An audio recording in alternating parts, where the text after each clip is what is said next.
उपमुख्यमंत्री म्हणत आहे की कशाला वारंवार कर्जमाफी मागता। हरामखोरांनो, वारंवार तुम्ही पक्ष बदलता, वारंवार तुम्ही सत्तेसाठी एकत्र येता, तुम्ही लबाडी करता। कधी शेतकऱ्यांनी तुम्हाला विचारलं का तुम्ही कशासाठी पक्ष फोडून सत्ता स्थापन करता म्हणून?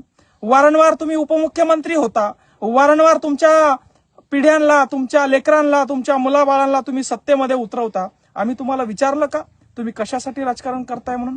तुम्ही आमच्या 70,000 कोटी खाल्ले, तुम्ही आमच्या तळ्यात मुतले, तुम्ही तुमचे घर भरून घेतले, आता तुम्ही म्हातारे झाले, तुमच्या डोक्यावरचे केस गेले आणि आता तुम्ही आम्हाला ब्रह्मज्ञान सांगत आहे का की कशाला वारंवार कर्जमाफी मागता म्हणून? तुम्हाला काही नैतिक अधिकार नाही त्या पदावर बसण्याचा।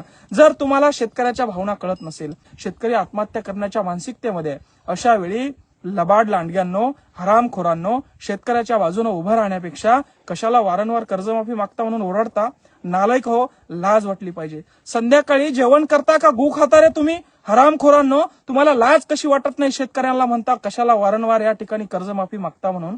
जर तुम्हाला मायबाप व्हायचं नसेल, जर तुम्हाला ती खुर्ची झापणार नसेल, तुमच्या पोरांना मोठं करण्यासाठी, तुमच्या ढेऱ्या वाढवण्यासाठी, तुमची संपत्ती जमा करण्यासाठी ते पद नाहीये।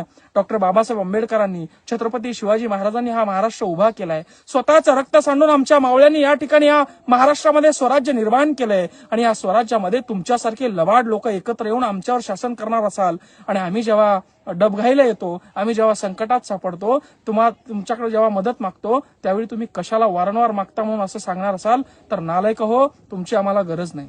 आणि त्याच्यामध्ये आयते खाणारे तुम्ही, भाडकाऊ आमच्या टॅक्सवर जगणारे तुम्ही कशाला वारंवार कर्जमाफी मागता असं म्हणणार असाल तर तुमचं थोबाड फोडल्याशिवाय आम्ही राहणार नाही, लक्षात ठेवा। तुम्ही शेतकऱ्याचा अंत बघताय। आता शेतकरी शांत आहे, शेतकऱ्याची मका उगून आलेली आहे, शेतकऱ्याची कपाशी उद्ध्वस्त झालेली आहे, कपाशीच्या वाथी झालेल्या आहे।